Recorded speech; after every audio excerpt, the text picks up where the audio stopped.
Good evening, ladies and gentlemen. We're excited to introduce the third edition of the South Fayette Speaker Series, sponsored by Shout. As you know, one of the biggest fundraisers at SF is Mini-Thon. Last year, we raised over $300,000. Today we have invited someone very special, someone who has had the same mission as us, someone who has gone through so much and come out on the other side. Mrs. Noelle Conover lost her son to pediatric cancer. Her son loves STEAM and making things. She used her loss as an inspiration to do better and create and funded Matt's Makerspace, which has donated over 50 makerspaces to hospitals and schools. She has become an inspiration, and we hope to do the same. Now please help us in welcoming Noelle Conover. Thank you. What an introduction. That's awesome. Okay, does this pick me up or should I use this? This is better. I'll hold on to this, that's fine. So, good evening. I want to thank you guys for coming tonight and for having me here. I love to tell Matt's story, so any chance that I get to bring you guys into our world and to understand a little bit about what happens when to a family when they lose a child, and what can happen when you find something to be passionate about, how your life can change. So I really do love to tell the story. And so let me just introduce you to my family there. Whoa, why is it moving? Will it stop? Okay. So just to introduce you to my family, I always call myself Matt's mom, so my name is Noelle, and we've got 3 remaining children. That's Alex, and he's 31 now, and then that's Megan peeking out behind his shoulder, and she is a nurse who became a nurse because of what we went through. I'll tell you a little bit more about that. And then there's Anna, she's there, and myself and my husband. And that's in one of our favorite places, Anna Maria Island, Florida, where we really like to go, especially when the weather starts getting like this. Megan, just to tell you a little bit about why she became a nurse, she was 14 when Matt was diagnosed, and we basically moved into the hospital. He was there for 9 months, and she loved the nurses and the doctors that took care of him so much. She was so impressed by the way they took care of us that she said, I'm going to be a nurse someday and I'm going to come work at Children's. And that all came true. She became a nurse, and she did many nursing jobs, and she did a stint at Children's. She worked there for about 3 years. She's not there anymore, but she did exactly what she said she was going to do, and it was really because of what we went through there. Whoop. Okay, just a little bit about my background. I don't know why it's jumping ahead. There we go. So my husband and I grew up in Mount Lebanon. We didn't know each other. We went to Carnegie Mellon University. And at Carnegie Mellon University, we met because of Mount Lebanon. I always say that because I met his roommate at a party. Of course, what does everybody ask you? Where are you from? And he said, where are you from? And I said, Mount Lebanon. He said, oh, my roommate's from Mount Lebanon. You'll have to meet him. And so we met, and we spent our years together at Carnegie Mellon. My husband's an engineer, and I was a psychology major. And because I was a psychology major, I went to Western Psychiatric Institute for my first job. And I was so excited that a psych major could get a job, because back then, the only thing you really could do with psychology was go on and get a master's degree. But I did research at Western Psych, so I actually got a job and was happy about it. And then from there, I went to the University of Pittsburgh for a master's degree. And right out of that University of Pittsburgh job program, I got hired by IBM. And getting hired at that time, for you youngins, getting hired at IBM was like getting hired today at Google or Facebook. And I see you recognize that, right? When I said IBM, you were all like, yeah, well, whatever. IBM in that day was the best you could do. And I literally thought I had made it when I got my job at IBM. And then I started having kids, and having a job at IBM and having kids was really hard because I was traveling a lot. So I decided to go off on my own, and I became a technical writing consultant, and I worked for 23 different jobs in the city of Pittsburgh. It was really fun. I worked for lots of startups. That's a whole nother lecture. I could tell you stories about working in startups. They're really interesting. But I was doing that, and then I became Matt's caregiver. It happened while I was at one of the startup companies. And I'm just giving you the background. We'll go into the story.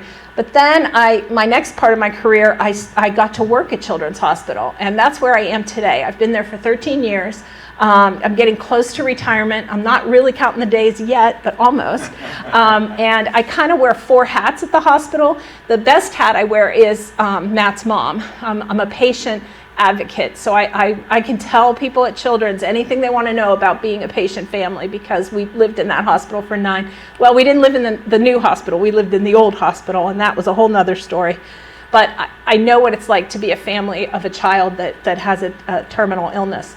That's one hat. The second hat is I became a volunteer to the hospital, which was so fun. Being a volunteer at Children's is great. There's so many ways you can volunteer. Then my third hat was becoming a donor to the hospital, and I'll talk about that in my story, which is such an honor to be a donor, to be able to walk through the hospital and say, you know, I'm watching families go into a makerspace. There wasn't a makerspace there, and they're now having beautiful memories with their kids, and that's kind of because of what we've done. Being a donor is my favorite hat. And then, of course, I'm an employee. So I get to see a lot of things from different angles at Children's, and it gives me a perspective that not a lot of people there have, and I really like it.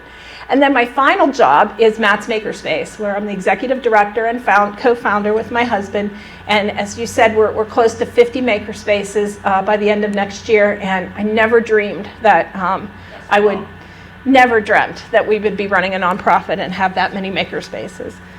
So that's just kind of a little background, but I want you to meet Matt. And basically Matt was a likable, thoughtful, creative kid who loves sports and music. He was a pianist and a percussionist. So I get it when you say the music teacher wanted them there. If the music teacher says they have to be there, they gotta be there. And we were a band family. All my kids were musical. But our dream was that Matt would survive cancer. I always thought that he would survive and stand up here behind a podium going around and telling people what it was like to survive cancer. That was just the vision I had. But that wasn't what happened. And so 9 days shy of his 13th birthday, he lost his battle. And that was 22 years ago. It's amazing how time goes. And since his passing, we've done a ton of different things trying to remember him, but nothing has been as powerful as Matt's Makerspace. Okay, I have a little video that I'd like to share with you, and I think it's just going to go right into it here. This is from our website. My name's Noelle Conover, and I'm Matt's mom. Matthew was the kind of kid that loved to play with Legos, but when he played with Legos, he didn't build what was on the box. He would build what was in his head.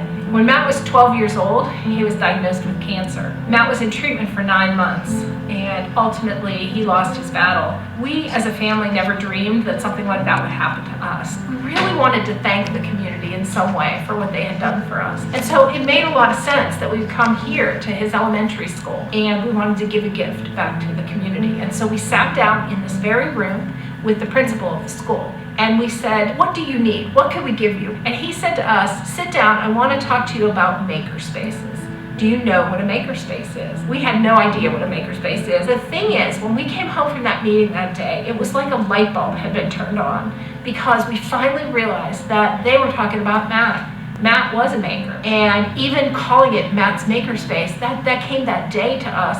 It just made sense. And so Matt's Makerspace was born back in 2016, right here in this elementary school where he went to school. I'm Bridget Filardi, and I'm the librarian and Makerspace coordinator at Foster Elementary School in Mount Lebanon School District. Our Makerspace has been in action for about 5 years, and it's become sort of the hub of our building. We've been able to really establish a maker culture here because of our makerspace. To us, a makerspace is where students can work and tinker and explore different ways of learning. So it's not just with a pencil and paper, it's with fabric or wood or construction or Legos. Matt was a student here at Foster School, and even though most of us did not meet Matt when he was here, his presence is very much alive. And the kids feel like he was a student here, and that they kind of know him, that he was the kid in the neighborhood, and they like all the things that he used to like. Building with Legos, and to playing with video games, and they're having experiences that he didn't have the chance to have. and his legacy is living on in this neighborhood, in this school, through them and the things that they're making. All of Matt's makerspaces are different. So here our focus is really student-centered and the learning process. And I think that's really powerful for these kids. And hopefully that's something that they will be set up to learn for the rest of their life. So to learn how to learn, I think, is what we need to focus on here. So that video is very special to me because that was done by a student at Point Park University. She was in that major of videography, and I needed a way to tell the story, and she needed a project. And so I love doing that. I love collaborating with all the universities in the city, and she did that video. And I think in that it's just a very short 2 minutes. It tells you really the whole thing. It gives you the framework, and I thought it would be a good way to start tonight, just to frame the story. Let me stop there. Let me just tell you the story and some of the details, and then I just really want to focus on the maker spaces, and then I want to keep it interactive because I really want to know what you guys are interested in when it comes to maker spaces. I love hearing from students, and I love taking that back to the designers and the people that we work with so that we're really getting it right by listening to the young people. In my job every day, I see children and families battling the same monster that took our Matthew away from us. But I can tell you that in my job at Children, my job is survivorship. And that's the beauty of it now, is that cancer at Children's Hospital now equals survivorship. Over 90% of the kids that are diagnosed with cancer today will survive. And I know that because that's the program I work in, and that makes me happy because no family should really have to go through losing a child. It is really, truly the worst thing that can happen to a family, and I can't bear to think of families going through that the way that we did. I've learned a lot of lessons in these 20 years, and I want to share some of them with you in the hope that if you suffer from something unimaginable, any tragedy, something that you just can't imagine, that you might be able to draw from our experience, from what we've learned, and realize that you have two choices. You have a choice to be bitter, or you have a choice to be better. And in our family, we choose to be better. And that took a lot of time. I mean, that didn't happen overnight. There was a lot of bitterness and sadness. But we've learned that when you find something you can be passionate about as a family, that you can learn to be better. And when you're better, when you're talking about a tragedy and you're talking about it in a positive way, people will still stick with you. People will listen to you. People will want to know about your child or your family member or whatever's happened to you. If you turn bitter and you start talking about it in those terms, I learned early on that people don't want to be around you. And what happens is, especially in me, I'm a person that likes to be around people. I knew that people were leaving and they weren't sticking around because it's unimaginable to talk about what happened to us. But it's not unimaginable to talk about a makerspace and to talk about Matt in that you know Matt now. You've seen his face. You know that he's a maker, and we can keep talking about that.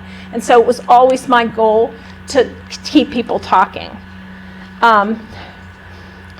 It happened 22 years ago. I still remember it because it was when 911 happened. And the planes fell out of the sky in September and hit these buildings, and in our family's case, in October, a plane fell out of the sky called Cancer, and it hit our family. But it was that same time when tragedy was everywhere, and we were suffering a personal tragedy. It started with Matt, a healthy child, came downstairs, he had a lump under his arm, and he said, "Mom, I have a lump. What do you think it could be?" I said, "I don't know, Matt. We'll go get it checked out." And then the next thing you know, he started having fevers and getting really sick. And so where did we end up? Where everybody in Pittsburgh goes when their child's sick, Children's Hospital. And at Children's Hospital, we talked to just about every doctor they could find, trying to figure out what was wrong with him. And I'll never forget the day that the doctor walked into the room. He didn't have to say one word. He had a white coat on, and his name tag said, "Michael Woolman, Hematology Oncology." That's not something a parent wants to see, because even though today, which is good, 90% of kids are surviving, it still is a very serious diagnosis. And I never dreamed that that's what would happen to Matt. And so, like any good type A professional, I was like, Matt, this is gonna be okay. I put all his treatments in my calendar, and I said, okay, as long as they're in the calendar, they're gonna happen, and we're gonna get through this. And then it turned out that Matt was that kid that everything he was given, he reacted to. And so it wasn't going well. Like you could tell that he was not just gonna sail through treatment. And so finally, we ended up, it was diagnosed in October, we ended up in July, and he would have to go through a bone marrow transplant, stem cell transplant. And that was very experimental at the time for kids. Now, a lot of our children at Children's go through them. But back then, it was pretty rare. And, we just never dreamed that he wouldn't sail through that. But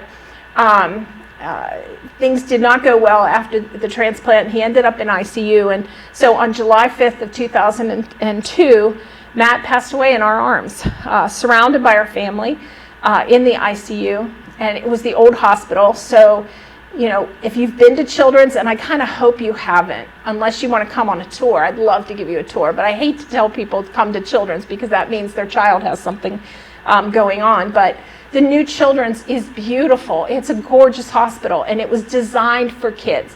The old hospital wasn't. It was terrible. It was like being a refugee in a war. And we were given Matt's belongings in a plastic bag, and we were escorted out the door. That was it. And Children's had been our family. I had lived there for 9 months with Matt, and all of a sudden, everything we knew was gone. Matt was gone. The family that we knew was gone. We were just home, and Matt wasn't there. And I will tell you, it's a really dark time. And everybody says it's great what you've done, and it's great what your family's done in Matt's memory, but it didn't happen overnight. It doesn't happen overnight. No tragedy. You can't get over a tragedy like that in a short amount of time. And so we started just plowing through. And I had to quit my job because I had a 3-year-old at home who needed me, and she's pretty much who rescued me. She would come and jump on top of me in the morning and say, "Are we going on the swings today?" And what are you going to do? Say, "No, mommy wants to just wallow in her grief today?" No, you had to get up and you had to move. And so she's 24 today, and I always say she saved my life. There was a reason why I had that after baby. She came 7 years after everyone else, and there was a reason. Dave and I had grown up in Mount Lebanon, the community of Mount Lebanon, and I'm sure South Fayette is the same way. Something happens, the community, boom, they just come around you. And that's what they did in Mount Lebanon. They surrounded us. Who was bringing us meals? Who wanted to come clean our house? Who wanted to take our kids? And it happened when he got sick, and then it continued after he passed away. And so the community was just there for us. But it was hard for me because we had both grown up in Mount Lebanon. Everyone knew us. Then they knew Matt because of the sickness. 7th graders don't pass away. So then when he did, there was over 1,000 people at his funeral. It was very hard for us because we were kind of just out there. Everyone then knew us as, oh, that's the family that lost their child. So I couldn't go to the grocery store. I would come over here to go to the grocery store from Mount Lebanon because I didn't want to bang into anybody in the grocery store. I called them the head tilters.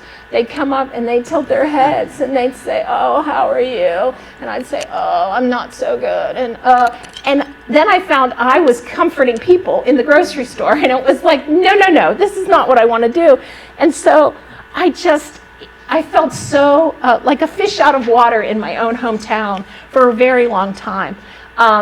But we would try. People would come and they'd say, "You know what? Let's do a fundraiser and let's raise money for cancer research. And, I like to knit, so let's knit scarves and we'll sell them and then we'll raise money." We actually raised $80,000 knitting scarves and selling them.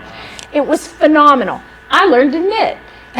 But I will tell you that while that it was all wonderful stuff, it didn't ignite anything. It really didn't. It's still, at the end of the day, I was still very sad, and it wasn't anything we could get passionate about. Yes, I love donating money in his name, but it just wasn't, like, it just hadn't happened. And so it was when our daughter, who's now 24, when she was graduating high school, we said, Mount Lebanon really was good to us, especially the teachers. They really took care of us. Teachers would show up with casseroles at our house, and I'm thinking, how did you do that? You taught all day, and you're bringing me food. Like, they were just amazing. So we wanted to give a gift back to the community, and so we went to the principal, and you heard it on the video. We said, how can we help you? And we thought he was going to say, I'd like a big screen TV, or I'd like a whiteboard, or whatever. He said, I would like a makerspace. And I am telling you that it ignited us. And I think it ignited us because I mentioned my husband's an engineer. I was in technology. Our children all went into technology. Our daughter was a nurse. Like, it just made so much sense. And we realized that Matt was a maker.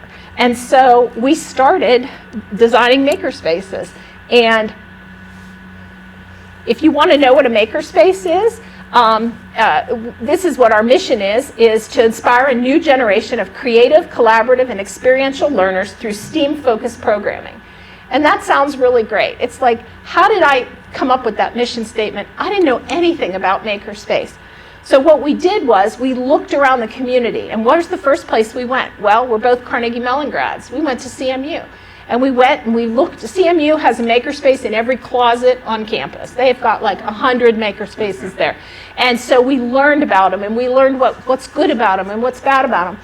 But what I figured was also I needed somebody who understood education, makerspaces, children. And so I went to the Children's Museum of Pittsburgh. Children's Museum of Pittsburgh has been doing Maker since 2011. If you've anybody ever been to the Children's Museum? Yes. I mean, phenomenal place. Like, still as adults it's fun to go to, as young people it's fun to go to, but they really get what Maker is about. And so I collaborated with them. I said, would you come on board with me, and would you help me design makerspaces, because I don't know how, and you guys are the best. And so they did. And these are just some of the slides that I use when I give presentations, but here's what a makerspace is. They're sometimes referred to as hacker spaces. Whoops. Hack spaces, fab labs, creative space, do-it-yourself, places where people can create, invent, and learn. And in libraries, they often have 3D printers, software, electronics, craft and hardware supplies, and more. And that comes from something that was out in 2013, so that's really a good basic definition. And again, these are some of the things that you can do in a makerspace. And then there's low-tech making and high-tech making. And what I love about it is, I don't know why my thing's doing this. So low-tech making can be done anywhere, right? Get yourself some cardboard, get yourself some duct tape, get yourself a hammer, some recycled materials, and you can make. High-tech making is electronic components like Little Bits, Bee-Bots, hummingbirds, Raspberry Pi. And I'm sure, I can see you smiling. You've seen these, right, in makerspaces. What I like about a Matt's makerspace, and I learned this at the Children's Museum, is it doesn't have to be anything. It can be whoever you have that's going to run the makerspace. Design it around them. Design it around what they're passionate about and what they're good at.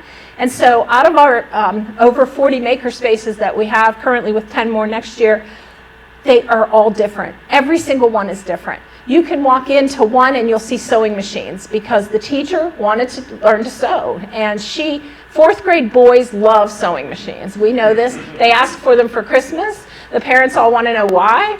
And we're like, well, because they do it in the makerspace and they think it's great.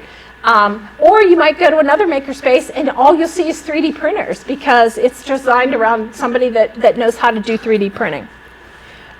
So we like to say that it's really not the learning.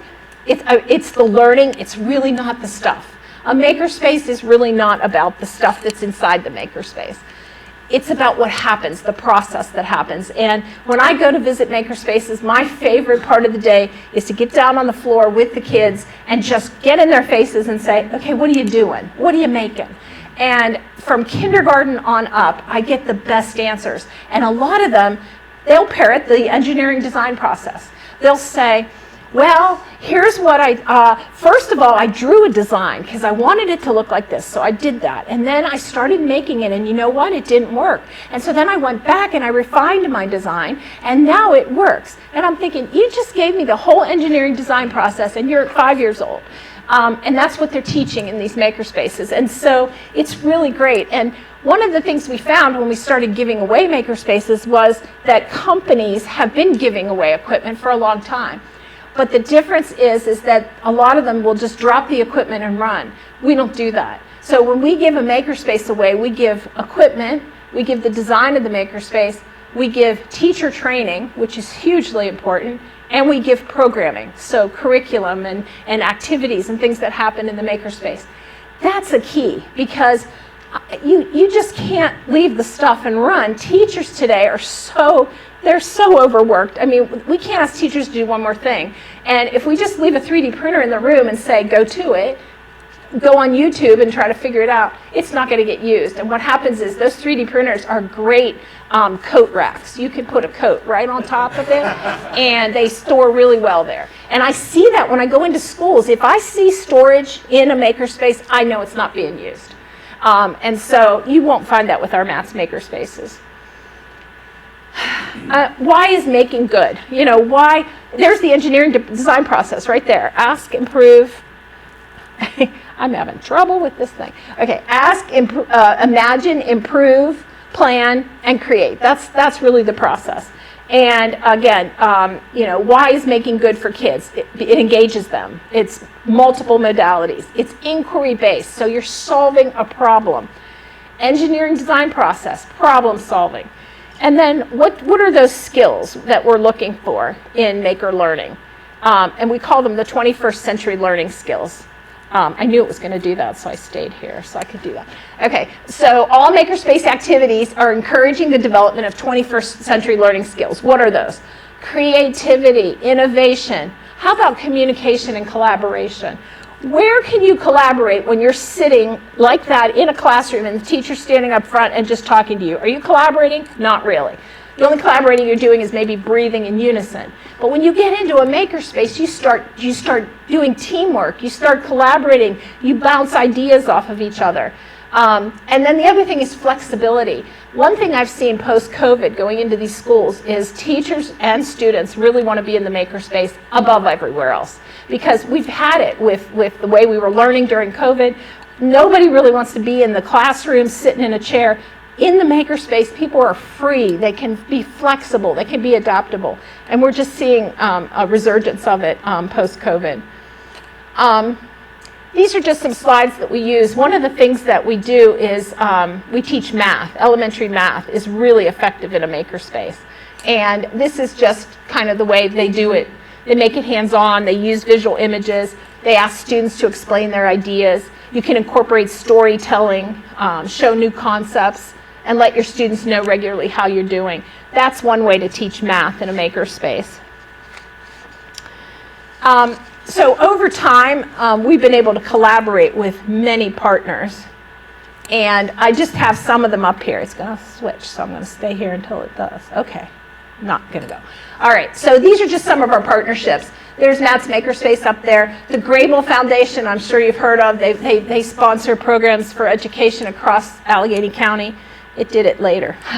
The Children's Museum, we have a partnership with the Pitt Swanson School of Engineering, the Education Partnership, STEM Coding Lab. So these are probably names that you've seen floating around, but all of these names are what have made us grow to where we've grown. I work in partnership with all of them. Point Park is interesting. One of the things that we're doing is we found out that teachers are being trained exactly the same way they've been trained for the last 40 years. So if you go to a school of education, you're going to learn how to write a curriculum plan, you're going to learn all that, and you're not going to use it when you come out into the school, right? How many of you have used a curriculum plan? What we're finding at Point Park is they're very innovative, and they decided to put a Matt's Makerspace in their school of education. And their pre-service teachers take 4 classes in the makerspace. And what does that mean? That means when they come out, they feel comfortable in a makerspace. So they are already a step ahead. And Point Park loved it so much, they put a second one in. And now what they're going to do is they're going to open it up to the whole university so that psychology majors and philosophy majors and broadcast journalism majors can all come into the makerspace and do things in new and innovative ways. And so we love our relationship with Point Park. And And then just to show you, I'm not going to go through all of them, but just how we grew.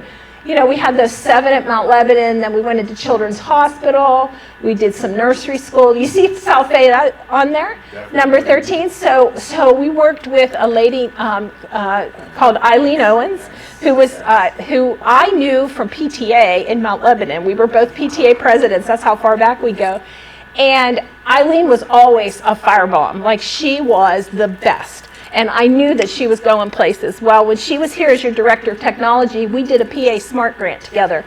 And I kicked in from Matt's Makerspace, we kicked in $50,000, and that went to those schools. So we had Beechwood, Brownsville, Carmichael, Charleroi, Jefferson Morgan, South Fayette, Manchester, and Pittsburgh Public. And I came here and presented those awards that day. And I think that's when I may have met you guys. It was a lot of people in that audience. But do you know that those grants, I mean, they were less, when you divided it out, I think they were $5,600 to each school. Do you know some of those schools went back and built makerspaces with that money? Because it was the only money they had ever gotten that was outside of, the public school money. And they were like, we'll do it. And so they got cardboard, they got lots of reusable stuff. They maybe invested in one thing and they built makerspaces.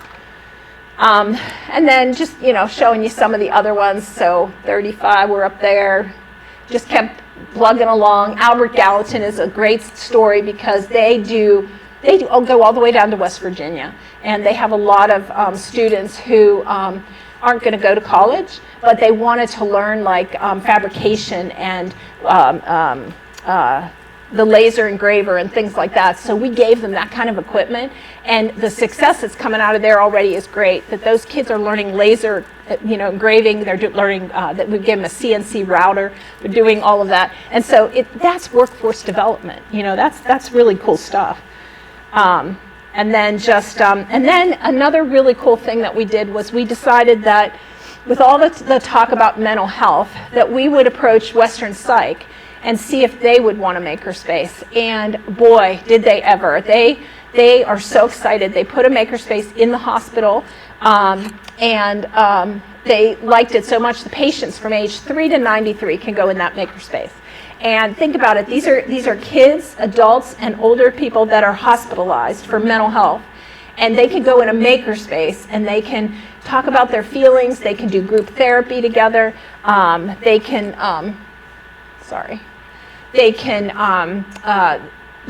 it helps them get ready to leave the hospital, so they earn the right to go to the makerspace. It's a huge hit. And so Western Psych loved it so much, they said, let's put it in our outpatient facility. And so we opened one in their outpatient facility, and then they said, they liked that so much, let's put it in another outpatient facility. So we're working on our third one at Western Psych, opening in January in the Pine location, which is north.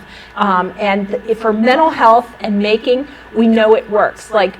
In schools, we've done the research and we know it works for sure, and we can say that. In mental health, we kind of think it's working, and we're doing the research and it's showing that it's working too. So it's just another area, but we're really excited about moving into mental health. And then just our future vision and goals. So we like to fund new makerspaces every year. I told my board I would do 2 a year. That's how it started. And then it was like, well, wait a minute, you just did 7. And then I was like, okay, maybe we'll do 7 a year. And then it was 10. And so now they're just like, don't go on any more tours, because when you go on the tours, you come home and you say, I want to do that makerspace. So I will tell you that you could do 50 makerspaces a year. That's how many schools have the need for it. You guys here at South Fayette, you're ahead of the pack. You've led the pack in that. But there are so many schools that aren't nearly where you are, and they don't have the money, and they don't have they have the desire, they just don't have the backing to do it. So that's our plan. Our plan is also to focus programs in schools, libraries, and community organizations. We want to provide professional development. I told you training the teachers is key. And then we also want to provide fellowship and scholarship opportunities. So we know that students come up now through making, and meeting you was really great tonight. I think it was important that we met because I meet a lot of students like you, and it's like, okay, what's the next step? I've had making all through high school. Now what do I do with that? And so fellowship and scholarship opportunities are something that we're looking at doing to get makers involved in the university world. And then the future for us, for me, is I love to speak, I love to tell the story, partnerships, hospitals, curriculum, professional development conferences. That's kind of where the future lies for me. And then back to the lessons learned. Bitter, not better. Find a way forward, and it's hard to find, but maybe it'll find you. Tie your passion to your philanthropy. I say this all the time at Children's Hospital. You know, we have lots of donors at the hospital, and it's really important that we find something that they're passionate about. And when you do that, I love giving tours at Children's because they walk around, and when they see something that really they're passionate about, it's like the lights go on behind their eyes. And then they become beautiful donors because they're passionate about it. And so tying your passion to your philanthropy is really important. Collaborating, I couldn't do any of this. We couldn't do any of this without the partners that we've had. And then I would just say to anyone who's looking for something, if you've had a tragedy in your life or you have a reason to want to try to do something, try it. Just try it, because you know, that's the whole maker philosophy, is try it. And if you fail, that's okay, because you can try it again. And more people have learned from their failures than they learn from the good things that have happened to them. And so that's really all I have to say tonight. I wanted to leave time for questions, but before we do that, I just want to read you something that just happened to come into my Facebook today, of all days, which I couldn't believe. And it's from a mom in Mount Lebanon who has a kid. Well, here's what she said. And at 6:42 a.m. this morning, it came in. The makerspace saved my kiddo that learns differently when he was in elementary school.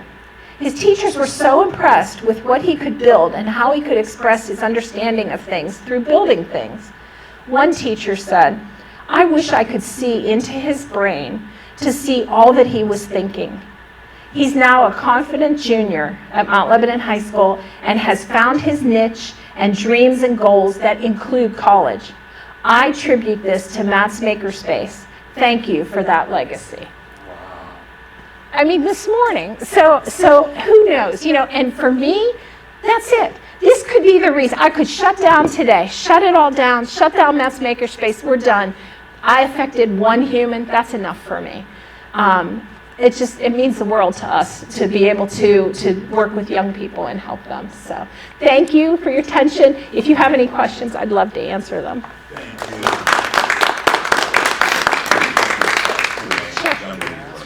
You mentioned that you said to be better, not bitter.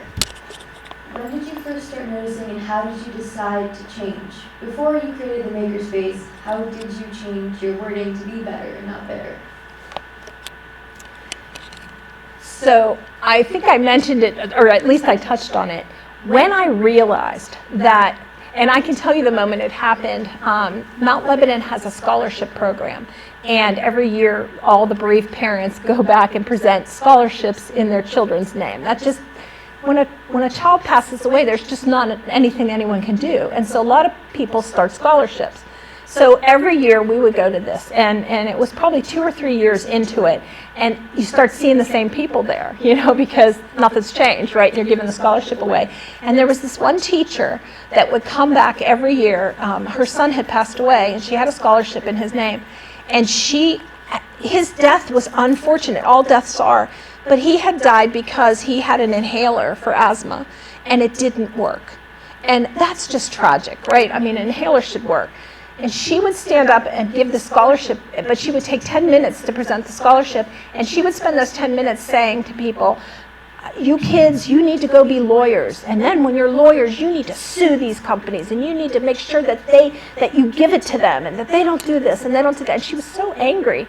And so every year I'd start to see this woman, and I'd think, oh my gosh, that woman is so bitter. And yes, I understand her child died, but nobody wants to be here. Like, everyone in the audience was shifting and trying. You don't know what to look at. You don't know what to say. So that made such an impression on me that I decided I'd rather not tell Matt's story until I could tell it in such a way that it would be inspirational. And it took years. It really did. And Matt's Makerspace is the first real way that I can feel passionate when I talk about him, because it truly does embody who he was. So you mentioned how the makerspace embodies who he was, but would you also say that it embodies who you are and how you deal with grief? So would this make it your legacy as well as his? What a question. You're amazing. Yes, it is my legacy. And you know what's funny is making is very interesting. Everybody's a maker in some way.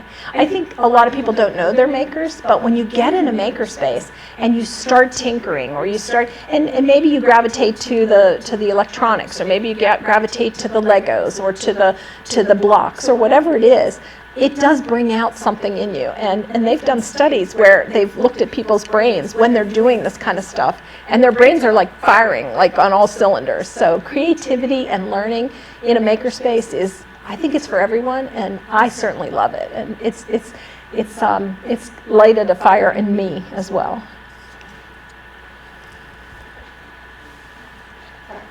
How do you think kids just in high school or middle school, or even in these four elementary schools, can help not only further Matt's legacy, but create their own, and just try and help other people in general? Great question. So in making, there's making to make, and then there's making to make a difference. And making to make a difference is really important in makerspace, because there you're saying, let's solve a problem. So what's the problem that we could solve? And I've seen kids do it. In Mount Lebanon, there was some kids that went into the Matt's Makerspace, and one of their classmates had a deformed hand, but he wanted to play the cello. And he couldn't hold the bow because of his deformed hand. And those students solved that problem. They made him, on the 3D printer, a device that helped him hold the bow. And so that embodies making to make a difference. So I challenge all the kids in the makerspaces not to make something on a 3D printer because it looks good on the shelf, or it's a keychain or whatever. Let's really try to solve some problems. And they just amaze me, the things they've come up with. The 4th grade boys that are on the sewing machine, they went around to all the teachers and they said, we think that your backs are hurting because of the chairs you're sitting in, so we're going to make lumbar pillows for the whole school. So that is making to make a difference. So we have a makerspace at our school, but we mainly use it for like school projects and like that. But what you're talking about is making to make a difference, and I feel like we don't do that as much. So what would your advice be in encouraging making to make a difference? So one of the things that I've seen other schools do is they start clubs. And there are lunchtime clubs, and there's after-school clubs. And I know it might be difficult to do after-school in a busing community, because I know you're on those bus schedules. In Mount Lebanon, everybody walks, or at least their parents pick them up. There's no buses. But lunchtime clubs are great. There's a group of kids who, have you seen the Be the Kind Kid movement? Do you guys have those shirts here? So those kids, what they started doing was they started meeting and coming up with ways to be kind kids, right? Well, in Mount Lebanon, they took that a step further, and they go to the makerspace, and they all decide what they want to make, and then they make it, and then they sell it, and then they all decide, they put charities up on the board, and as a group, they decide who they want the money to go to, and they give that money to them. And then they start all over and they do another project. So it's been a good thing. And they started that with one of the STEAM teachers. They went to her and they said, this is what we want to do. So I think, if you have the desire, just finding a teacher that would be willing to do the club with you, there's a lot of things you could do for good.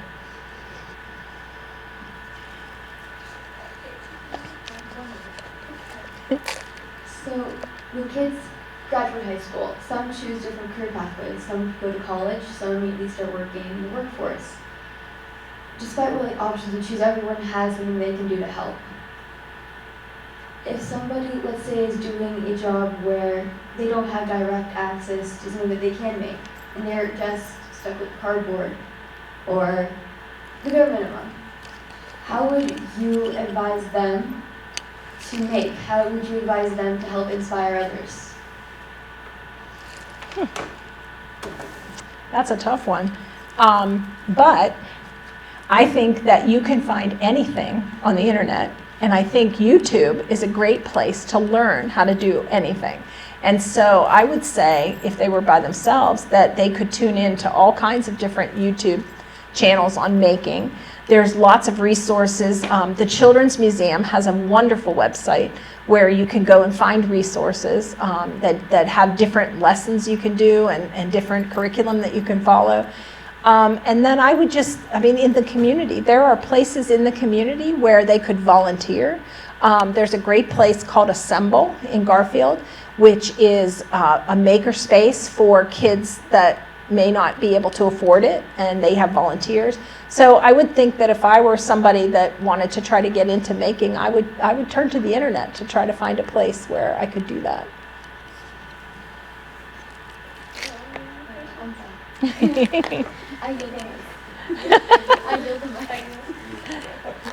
Thank you so much for coming here on a Thursday at 7 p.m. to talk On a about Steeler game night. on a Steeler game night, God forbid.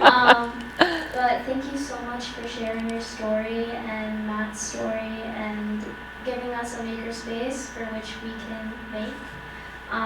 We have a little bit of Oh. present for you. Oh, not needed at all. Thank you. Absolutely necessary. Oh, okay. This is Subject thanking you for Aw. sharing past legacy and being yourself. Thank you. Oh my goodness. Oh, Try clicking the button. okay. Remember, Oh wait, okay. Okay. remember, when you don't feel good about yourself, that your life is dope, and you always do dope stuff. I wonder who that is. I wonder who that is. I recognize that voice. Oh, I love it. I love it. It says verbal handprints. Oh, that's awesome. And what else? There's all kinds of stuff in here. Okay, shout. Now I know what shout is, right? I don't remember. It's Social handprints overcoming unjust treatment. I love it. Okay, so now shout, that's what shout means to me. Raise your voice, the stories of shout. You guys have a book? Yeah, we have a book. Oh my gosh. I think we have another one in the works. Really? That's something you could teach me. I want to write a book, and so I need to learn how to do that. I think it was during COVID it was right after the BLM movement. We were all really moved and impassioned to make a difference. And I think we took like a month to write that book. We got like 10 different students. We each wrote 2 chapters and told our stories about how we felt a footprint impacted us and how we responded and how we wish we responded. And it's just our stories. So. I love it. Thank you. Me sharing my story and you sharing your stories. That's really important. Thank you. And the shirt is from our Uncommon conference. Oh, okay. Oh, you have a conference too. So But you're invited to our next one. Yes. To our next one. It's April 9th. And do you guys organize the whole conference yourselves? Yes. Oh my goodness. I need these guys on my board, I think. We have different events, like the Religions of the World event, Uh-huh. where we invite different religious leaders to come and speak and spread information and truth about their religion. Ah, And it's a very respectful yes. space where we try and make sure everybody's included and everyone is polite and no one feels disrespected. Yes. Well, what can I say to that? You guys are amazing. Thank you for having me here. Thank So you. nice to meet you.